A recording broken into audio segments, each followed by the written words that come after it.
പ്രിയ ശ്രോതാക്കളെ, സഹയാത്രികയിലേക്ക് സ്വാഗതം.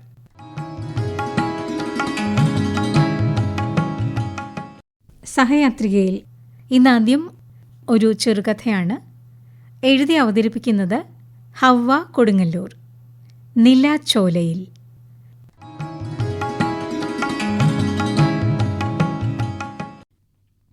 ഡിയേ, നീ നിലാവത്തെ എന്തോന്ന് കണ്ടോണ്ട് നിൽക്കുക പെണ്ണേ? കേറിപ്പോരെ, മഞ്ഞല്ലേ കൊള്ളണത്. നിന്റെ ഒരു മാനം നോട്ടം കുറച്ച് ദിവസമായിട്ട് വല്ലാണ്ട് കൂടണ്ട് നിനക്ക്. അച്ഛനില്ലാലോന്ന് കരുതി കൊഞ്ചിക്കണത് ഈ അമ്മയാ. സരോജിനി താരയെ കുറ്റം പറഞ്ഞത് അമ്മയെ നോക്കിക്കൊണ്ടാണ്. അവൾക്കത് കേട്ടിട്ട് ഒരു കുലുക്കവും ഉണ്ടായില്ല. പിന്നെ ഇതല്ലേ ഇപ്പോൾ വലിയ കാര്യം എന്ന അകച്ചിരി കൊളുത്തി അവൾ മുറ്റത്ത് അല്പനേരം കൂടി നിന്നു. ഇപ്പോഴത്തെ പെൺകുട്ടികൾക്ക് എന്തേലുമൊക്കെ പഠിക്കാനും നോക്കാനും ഉണ്ടാകും സരു. നീ എന്തിനാ അവളെ എപ്പോഴും പിണങ്ങണത്? ഓ, പൂർത്തിയായി അമ്മയുടെ ഒത്താശ. പല്ലിറുമിക്കൊണ്ട് സരോജിനി ഉമ്മറത്തുനിന്ന് അകത്തേക്ക് പോയി. പടിഞ്ഞാറ്റിനിയിലൂടെ ഊളിയിട്ടകന്ന ഇളം തെന്നൽ അവളെ കൊഞ്ഞനം കുത്തി. ചന്ദ്രികയുടെ സൗമ്യമായ നനുത്ത പുഞ്ചിരിയിലും അവളുടെ മനസ്സു നീറി. ഇന്നും എന്തേ രഘുവേട്ടൻ്റെ കത്ത് വന്നില്ല? വേലിക്കപ്പുറത്തെ വഴിയിൽ സൈക്കിൾ മണി കേട്ടാൽ അമ്മ എന്നും ഓടിച്ചെല്ലും. പോസ്റ്റ്മാൻ കണാരേട്ടൻ ചിലപ്പോഴൊക്കെ കത്ത് വരാന്തയിലേക്ക് ആഞ്ഞെറിയും. ഒരിക്കൽ അങ്ങനെ എറിഞ്ഞിട്ട കത്ത് ഉന്നം തെറ്റി മഴയത്ത് വീണു നനഞ്ഞിട്ടുണ്ട്. അന്ന് അമ്മ അയാളെ ഏറെ പിണങ്ങുകയും ചെയ്തു. പിന്നെ മുതൽ കണാരേട്ടന് അമ്മയെ പേടിയാണ്. അയാൾ ഒരിക്കൽ പോലും അത് ആവർത്തിച്ചിട്ടുമില്ല. അമ്മയുടെ അടുത്തപടി ശകാരം ഏറ്റുവാങ്ങാൻ ഇടകൊടുക്കാതെ അവൾ മുറ്റത്തു നിന്നും അകത്തേക്കു കയറി. ഉറങ്ങണില്ലേ കുട്ടിയെ? നാളെ ക്ഷേത്രത്തിൽ നിർമാല്യം തൊഴാൻ പോകണ്ടേ? നേരത്തെ കിടന്നാലേ നേരത്തെ ഉണരൂ. പോയി കിടന്നോളൂ. മുത്തശ്ശിയുടെ പതിവ് വാത്സല്യം കേട്ട് അവൾ മുറിയിലേക്ക് പോയി. അതിരാവിലെ ഉറക്കച്ചടവോടെ എഴുന്നേറ്റ് കുളിക്കടവിലേക്ക് പോയപ്പോഴാണ് അവൾക്ക് ഓർമ്മ വന്നത്. സരസേടത്തി കോർത്തു കെട്ടിത്തന്ന മുല്ലപ്പൂമാല വാഴയിലയിൽ പൊതിഞ്ഞു വെച്ചിട്ടുണ്ട്. ഇതിനു മുൻപും മറന്നിട്ടുണ്ട് അതൊന്ന് തലയിൽ ചൂടാൻ. അവർ എപ്പോൾ കണ്ടാലും ഇഷ്ടം പറഞ്ഞ് ഓരോന്ന് തരും. അമ്മ പലപ്പോഴും വഴക്കു പറയാറുമുണ്ട്. പണ്ടെങ്ങോ ചെയ്ത തെറ്റിന് പാവം സരസേടത്തി ആളുകളുടെ നോട്ടവും പരമപുച്ഛവും കൊണ്ട് ശിക്ഷ അനുഭവിക്കാറുമുണ്ട്. അമ്മക്കെന്തിൻ്റെ കേടാ? നമ്മൾ എന്തിനാ അവരെ കുറ്റം പറയുന്നേ? അവർ അവരുടെ പാടു നോക്കി ജീവിച്ചോട്ടെ. അമ്മ അതിനുശേഷം അവരെക്കുറിച്ച് തന്നോടൊന്നും പറഞ്ഞിട്ടില്ല. കുളി കഴിഞ്ഞ് തുളസിക്ക് വെള്ളം തെളിച്ച് ഓട്ടുകിണ്ടി ഇരുത്തിയിൽ വെച്ച് അകത്തേക്കു കയറി. മുത്തശ്ശിയുടെ അനുവാദം കിട്ടിയാലേ പുറത്തിറങ്ങാൻ പറ്റൂ. അച്ഛൻ പോയ ശേഷം മുത്തശ്ശി ഇതുവരെ ക്ഷേത്രത്തിൽ പോയിട്ടില്ല. അച്ഛൻ അമ്പലത്തിൽ പോയി വരാം എന്നു പറഞ്ഞുകൊണ്ടാണ് വീട്ടിൽ നിന്ന് അവസാനമായി ഇറങ്ങിയത്. മുത്തശ്ശിക്ക് ഇന്നും സഹിക്കാൻ പറ്റാത്തതും അതുതന്നെ. ആര് എവിടെ പോകാൻ തുനിഞ്ഞാലും കാലേ കൂട്ടി പറയണമെന്നു മാത്രം. അതൊരു ചടങ്ങാണു താനും. അമ്മേ, ഒന്നിങ്ങാട്ട് ഇറങ്ങണണ്ടാ, വന്നിട്ട് വേണം എനിക്ക് ക്ലാസ്സിൽ പോകാൻ. ധൃതിയിൽ ഇടവഴി കയറി കുന്നുംപാടത്തെത്തി. എവിടേക്കാ രണ്ടാളും കൂടി? ഭാസ്കരേട്ടൻ്റെ ചിരി അന്വേഷണം. അമ്മയ്ക്ക് അയാളെ കണ്ണെടുത്താൽ കണ്ടുകൂടാ. ചെത്തുകാരൻ ഭാസ്കരേട്ടൻ. അയാളെ അറിയാത്ത ഒരാളും ആ പ്രദേശത്തില്ല. അയാളാണ് അച്ഛൻ്റെ കള്ളുമോന്തിന് തായം കൊട്ടി പരിധി വിട്ടത് എന്ന് അമ്മ എന്നും കുറ്റപ്പെടുത്താറുണ്ട്. അയാളുടെ ചോദ്യശരങ്ങൾ കൂടും മുമ്പേ മുഖത്തു നോക്കാതെ തന്നെ അമ്മ ഉത്തരം കൊടുത്തു. തൊഴാൻ പോകുക. ഓ, അങ്ങനെയല്ലേ? അയാളുടെ പരിഹാസം കലർന്ന പറച്ചിൽ കേട്ട് അമ്മയ്ക്ക് ദേഷ്യം വന്നു. വൈകുന്നേരം താൻ ക്ലാസ് വിട്ട നേരമാണ് കണാരേട്ടൻ കത്തും കൊണ്ടുവന്നത്. അടുക്കളയിൽ ചായ അനത്തിക്കൊണ്ടിരുന്ന അമ്മ പിടഞ്ഞു വന്നാണ് കത്ത് വാങ്ങിയത്. മോളെ, ചേട്ടൻ്റെ കത്താ, പെട്ടെന്ന് പൊട്ടിച്ച് വായിക്കി. അതേ, ഈ മുടിയൊന്ന് കെട്ടിക്കോട്ടെ. എന്താ ഇത്ര തിരക്ക്? ഒന്ന് ക്ഷമിക്ക് സരൂ. ഇടയ്ക്ക് അമ്മയെ ചൂടുപിടിപ്പിക്കാൻ അവൾ അങ്ങനെ പേരെടുത്ത് വിളിക്കും. ദേ പെണ്ണെ, ഒരു വീക്ക് വെച്ച് തരും ഞാൻ. അമ്മ കയ്യോങ്ങി വരുമ്പോൾ അവൾ കുതറി മാറും. ഒക്കെ ഓരോരോ കൊച്ചു കൊച്ചു സന്തോഷങ്ങളായിരുന്നു. കത്ത് പൊട്ടിച്ചു വായിച്ച് അവളുടെ നാവ് വരണ്ടുപോയി. അവൾ അനക്കമറ്റു നിന്നു. കണ്ണുകൾ പെയ്തലക്കാൻ തുടങ്ങി. ഭൂമി കീഴ്മേൽ മറിയുന്ന പോലെ. ഒരിക്കലും കേൾക്കാൻ ഇഷ്ടപ്പെടാത്ത വാർത്താ ദുരന്തം. എന്താ കുട്ടിയെ മിണ്ടാത്തേ? എന്തേലൊന്ന് പറഞ്ഞൂടെ? മുത്തശ്ശി അല്പം ഗൗരവത്തിൽ പറഞ്ഞു. അവൾ പാതി വിഴുങ്ങിയാണ് വാക്കുകൾ പുറത്തുവിട്ടത്. ചേട്ടൻ ഒരു കാറപകടത്തിൽ. അവൾക്ക് മുഴുമിപ്പിക്കാൻ കഴിഞ്ഞില്ല. തലയ്ക്കാകെ പെരുപ്പു കയറിയ പോലെ. അച്ഛന് പിന്നാലെ ഇപ്പോൾ ചേട്ടനും. ഒരാഴ്ചയായി സംഭവം നടന്നിട്ട് എന്നാണ് പിന്നീട് അറിയാൻ കഴിഞ്ഞത്. എല്ലാ ചടങ്ങുകളും അവിടെ തന്നെ മതിയെന്നായിരുന്നു ചേട്ടൻ മരിക്കും മുൻപേ നിർദ്ദേശിച്ചത് എന്നാണ് സുധാകരേട്ടൻ പറഞ്ഞത്. അമ്മാവൻ്റെ മകൻ സുധാകരേട്ടനും രഘുവേട്ടനും ഒരുമിച്ചാണ് ഒരേ കമ്പനിയിൽ ജോലി ചെയ്തിരുന്നത്. ചെറുപ്പത്തിൽ അമ്മ നഷ്ടപ്പെട്ട സുധാകരേട്ടൻ അമ്മാവൻ്റെ മരണശേഷം നാടുവിടുകയായിരുന്നു. 4-5 കൊല്ലം കഴിഞ്ഞാണ് തൻ്റെ ഏട്ടൻ മുംബൈയിൽ എത്തിയത്. അങ്ങനെയാണ് അവർ ഒരുമിച്ച് ജോലി ചെയ്യാൻ തുടങ്ങിയതും. താങ്ങാൻ പറ്റുന്നതിനേക്കാൾ കൂടുതലായിരുന്നു അവളുടെ കുടുംബത്തിന് കിട്ടിയ നഷ്ടങ്ങളുടെ സമ്പന്നതയും. ചേട്ടൻ്റെ വേർപാട് അമ്മയെ പിന്നെ ഒരിക്കലും കിടക്കയിൽ നിന്ന് എഴുന്നേൽപ്പിച്ചില്ല. തൻ്റെ പഠിപ്പും അതോടെ വഴിമുട്ടി. അമ്മയ്ക്ക് വേണ്ടി ചെലവാക്കാൻ പറ്റുന്നിടത്തോളം ചെയ്തു. ചികിത്സ ഫലിക്കാതെ അമ്മയുടെ ആത്മാവും വീട് വിട്ടിറങ്ങി. അവളെന്നും നോവുകൾ പൂക്കുന്ന മരമായി മാറി. ദുഃഖത്തിൻ്റെ ചില്ലകളിൽ നൊമ്പരക്കിളികൾ കൂടുകൂട്ടി. അധികനാൾ കഴിയും മുമ്പേ മുത്തശ്ശിയുടെ പ്രാണനും കാലൻ തട്ടിയെടുത്തു. അകത്തളങ്ങളിൽ വിശപ്പിൻ്റെ രുചി പങ്കിട്ട അടുക്കളപാത്രങ്ങൾ മുട്ടിയുരുമി. ചൂലുകടക്കാത്ത മുറിമൂലകളും വീട്ടുമോന്തായവും പല്ലിയും എട്ടുകാലിയും അവകാശമെഴുതിയെടുത്തു. അന്നത്തെ രാത്രിയിലും നിലാവു പൂത്ത് സങ്കടങ്ങളുടെ സൗരഭ്യം വിതറിക്കൊണ്ടിരുന്നു.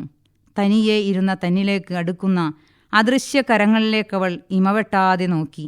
മിഴിപ്പൂക്കൾ അടർന്നു വീഴുമ്പോൾ രാവിൻ്റെ തിരുമാറിൽ അവൾ ചാഞ്ഞിരുന്നു. ബലിഷ്ഠമായ ആ കൈകൾ അവളെ വാരിപ്പുണരുകയായിരുന്നു. അപ്പോഴും നക്ഷത്രങ്ങൾ പെയ്യുകയായിരുന്നു, അവളുടെ മിഴിപ്പാതയിലെ നിലാച്ചോലയിലേക്ക് ഉറ്റുനോക്കിക്കൊണ്ട്.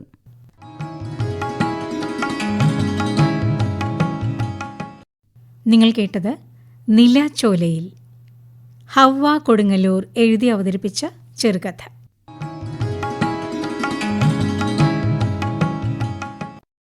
ഇനിയൊരു ഗാനം. രാധിക തിലക് പാടിയത്. ഗാനരചന കാവാലം നാരായണ പണിക്കർ. സംഗീതം പെരുമ്പാവൂർ ജി രവീന്ദ്രനാഥ്.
മുറ്റത്തെ മുല്ലപ്പൂവിനെ മുത്തുന്നൊരു പൂമ്പാറ്റ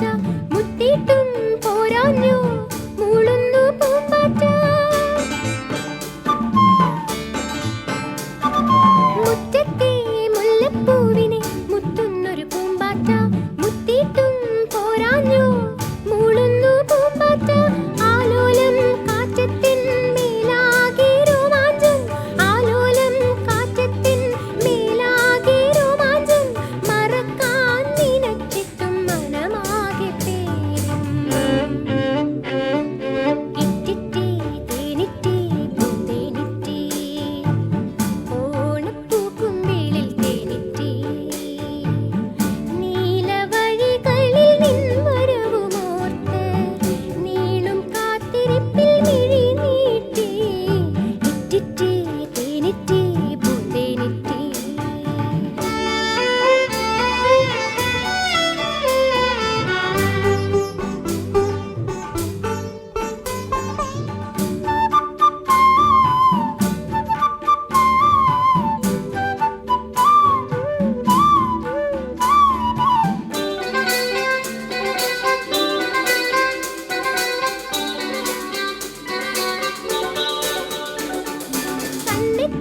ദൂരത്തുന്നൊരു കുഞ്ഞാറ്റക്കിളി വന്നേ, കളിയല്ലേ കിളിയായി വന്നാനെൻ പ്രിയതോഴൻ.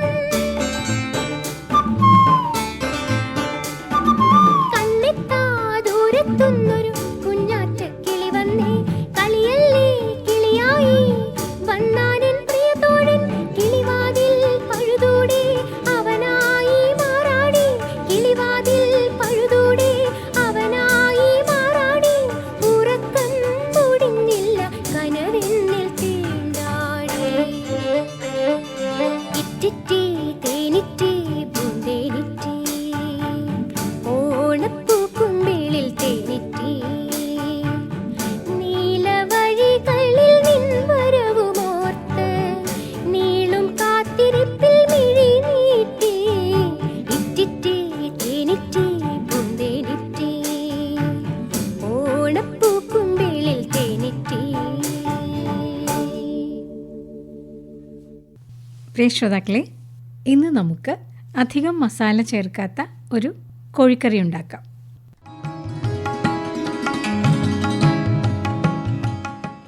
ഇതിന് വേണ്ടത് 1 കിലോ കോഴി കഷണങ്ങളാക്കി നുറുക്കിയത്, 3 തക്കാളി, മഞ്ഞൾപ്പൊടി, പൊടിച്ച പെരുംജീരകം, വെളുത്തുള്ളി പൊടിയായി അരിഞ്ഞെടുത്തത്, 10 പച്ചമുളക്, വെളുത്തുള്ളി ഒരു ചെറിയ സ്പൂൺ, അത്ര തന്നെ പൊടിച്ച പെരുംജീരകം, സവാള ചെറുതായി നുറുക്കിയത് 3 കപ്പ്, 1 കഷണം ഇഞ്ചി, 1 സ്പൂൺ വിനാഗിരി, പിന്നെ ആവശ്യത്തിന് നെയ്യ്.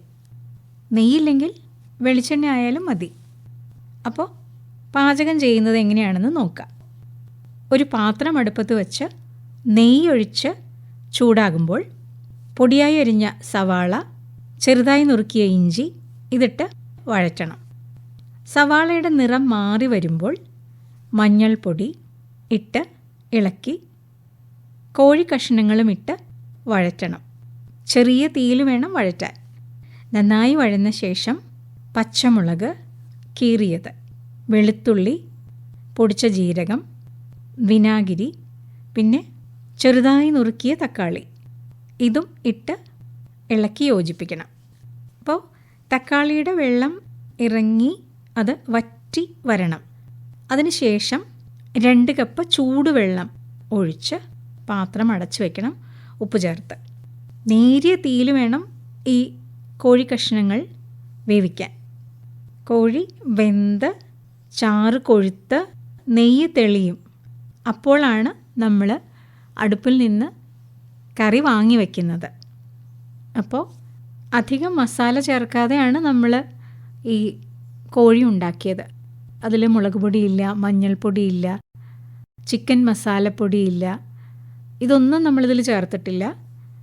ഉള്ളത് തക്കാളി, മഞ്ഞൾപ്പൊടി, പെരുംജീരകം, പൊടിയായി അരിഞ്ഞ വെളുത്തുള്ളി, പച്ചമുളക്, സവാള, ഇഞ്ചി, അല്പം വിനാഗിരി, നെയ്യിലാണ് നമ്മളിത് ഉണ്ടാക്കിയത്. അപ്പോൾ ഇതുണ്ടാക്കുന്നത് എങ്ങനെയാണെന്ന് ഒന്നുകൂടി പറഞ്ഞു തരാം. 1 കിലോ കോഴി ചെറിയ കഷ്ണങ്ങളാക്കി നുറുക്കിയത്, 3-4 തക്കാളി, അല്പം മഞ്ഞൾപ്പൊടി, 1 സ്പൂൺ പെരുംജീരകം, പൊടിയായി അരിഞ്ഞ വെളുത്തുള്ളി, 1 സ്പൂൺ, പച്ചമുളക് 10 എണ്ണം കീറിയത്, സവാള ചെറുതായി നുറുക്കിയത് 3 കപ്പ്, ചെറിയ 1 കഷ്ണം ഇഞ്ചി അതും പൊടിയായി അരിഞ്ഞിരിക്കണം, പിന്നെ 1 സ്പൂൺ വിനാഗിരി, ആവശ്യത്തിന് നെയ്യ്. നെയ്യ് അല്ലെങ്കിൽ വെളിച്ചെണ്ണയാവാം. ഉണ്ടാക്കുന്ന വിധം: ഒരു പാത്രത്തിൽ നെയ്യൊഴിച്ച് ചൂടാകുമ്പോൾ സവാള, ഇഞ്ചി ഇതിട്ട് വഴറ്റണം. സവാളയുടെ നിറം മാറി വരുമ്പോൾ മഞ്ഞൾപ്പൊടി, കോഴിക്കഷ്ണങ്ങളും കൂടി ഇട്ട് വഴറ്റുക. ചെറുതീയിൽ നന്നായി വഴന്ന ശേഷം പച്ചമുളക്, വെളുത്തുള്ളി, ജീരകം, വിനാഗിരി, നുറുക്കിയ തക്കാളി, ഉപ്പ് ഇത് ചേർത്ത് നല്ലതുപോലെ ഇളക്കി യോജിപ്പിച്ച് ചെറുതീയിൽ വേവിച്ചെടുക്കണം. അപ്പോൾ തക്കാളിയുടെ വെള്ളമൊക്കെ ഇറങ്ങി അത് വറ്റി കഴിയുമ്പോൾ 2 കപ്പ് ചൂടുവെള്ളം ഒഴിച്ചു കൊടുക്കണം. എന്നിട്ട് സാവധാനം ഇളക്കി നേരിയ തീയിൽ ഇത് കിടന്ന് വെന്ത് വരണം. അപ്പം അങ്ങനെ വെന്ത ചാറൊക്കെ കൊഴുത്തു വരും, നെയ്യ് തെളിഞ്ഞു വരും. അതാണ് പാകം. അപ്പോൾ അടുപ്പത്ത് നിന്ന് വാങ്ങി നമുക്ക് ഉപയോഗിക്കാം. ഇതിന് മുകളിൽ കുറച്ച് മല്ലിയില, പുതിനയില എല്ലാം ചെറുതായി നുറുക്കി വിതറി അടച്ചു വയ്ക്കുക. എന്നിട്ട് അത് കഴിഞ്ഞ് അതൊന്ന് ഇളക്കിയെടുക്കുക. അപ്പോൾ അതിൽ ഈ ഇലയുടെ മണം, 2 ഇല നമ്മൾ ചേർത്തല്ലോ, പുതിനയില, മല്ലിയില. അപ്പോൾ അതിൻ്റെ ഗുണവും കിട്ടും, ആ മണവും അതിലേക്ക് ഇറങ്ങി വരും. അപ്പോൾ നല്ല സ്വാദുള്ള ചിക്കൻ കറി റെഡിയായി.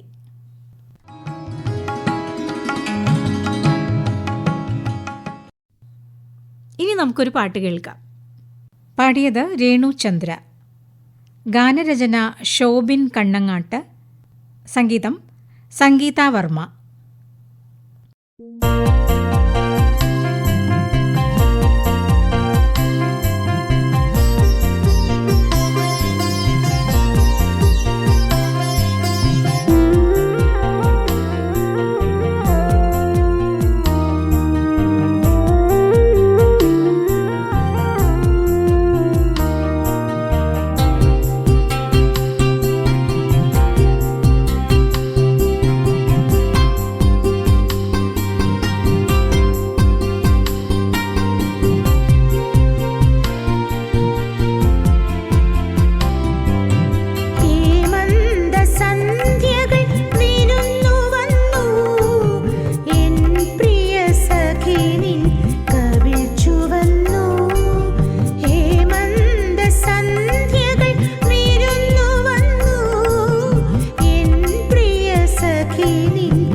പ്രിയ ശ്രോതാക്കളെ, ഈ ഗാനത്തോടെ ഇന്നത്തെ സഹയാത്രിക സമാപിക്കുന്നു.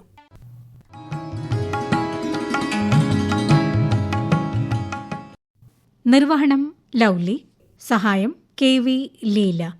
എല്ലാ ശ്രോതാക്കൾക്കും ക്ഷേമാശംസകൾ.